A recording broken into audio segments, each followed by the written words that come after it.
সুজলা সুফলা শস্য শ্যামলায় ভরপুর বাংলাদেশ আজ বড্ড শ্রীহীন হয়ে পড়েছে। অভাব ও দারিদ্র্যের কষাঘাতে আজকের জনজীবন যেন দুঃখ ও হাহাকারে পূর্ণ। মানুষের উপর চেপে বসেছে দ্রব্যমূল্য বৃদ্ধির ঘটক। জীবন ধারণের জন্য উপযোগী প্রতিটি জিনিসের অগ্নিমূল্য।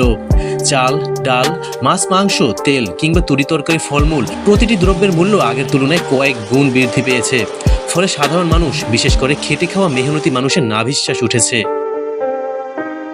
সরকারের পক্ষ থেকে জানানো হচ্ছে দেশে পর্যাপ্ত খাদ্যপণ্যের মজুদ রয়েছে, কিন্তু বাজারে নিত্যপণ্যের দাম লাফিয়ে লাফিয়ে বাড়ছে।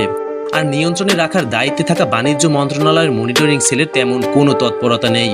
জাতীয় ভোক্তা অধিকার সংরক্ষণ অধিদপ্তর তাদের সারা বছরের কার্যক্রমের মতোই গতানুগতিকভাবে কাজ করে যাচ্ছে। অভিযান চালিয়ে কয়েকটি প্রতিষ্ঠানকে জরিমানা আর বন্ধ করার মধ্যেই সীমাবদ্ধ তাদের কার্যক্রম। তারপরও বাজার স্থিতিশীল হচ্ছে না। সরকারের প্রচার প্রচারণা যেমন ক্রেতাদের মজুত করা থেকে থামাতে পারছে না, তেমনি মূল্য বৃদ্ধিও ঠেকাতে পারছে না। কনজিউমার অ্যাসোসিয়েশন অব বাংলাদেশের অভিযোগ, সরকার বাজার নিয়ন্ত্রণে সম্পূর্ণ ব্যর্থ। ব্যবসায়ীরা ইচ্ছে মতো বিভিন্ন পণ্যের দাম বাড়াচ্ছেন। বাংলাদেশে বাজার দরের প্রসঙ্গ উঠলেই আলোচনায় আসে সিন্ডিকেট শব্দটি।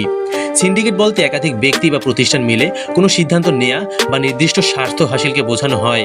এই কাজ ভালো কিংবা খারাপ দুটোই হতে পারে, কিন্তু বাংলাদেশে সিন্ডিকেট বলতে মূলত ব্যবসায়ীদের সিন্ডিকেটকে বোঝানো হয় এবং শব্দটি আসলে নেতিবাচক অর্থেই ব্যবহার করা হয়। যেখানে একদল ব্যবসায়ী বাজারে আধিপত্য বিস্তার করে, ইচ্ছে মতো পণ্যের সরবরাহ নিয়ন্ত্রণ করে এবং দাম বাড়িয়ে অবৈধভাবে মুনাফা অর্জন করে।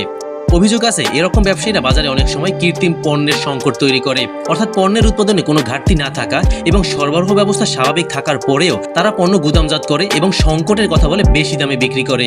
এতে ভোক্তার জীবনযাত্রার ব্যয় লাগামহীনভাবে বেড়ে যাচ্ছে। সব মিলিয়ে সিন্ডিকেট আসলে এখন একটি নিয়মিত এবং আতঙ্কের বিষয় হয়ে দাঁড়িয়েছে।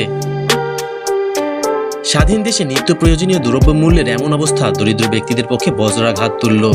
বিভিন্ন শ্রেণীর ব্যবসায়ীরা সিন্ডিকেট করে নিত্য প্রয়োজনীয় দ্রব্যের মূল্য বৃদ্ধি করছেন। সরকারকে কঠোর হাতে অতি লোভী অসাধু এসব ব্যবসায়ীকে দমন করতে হবে।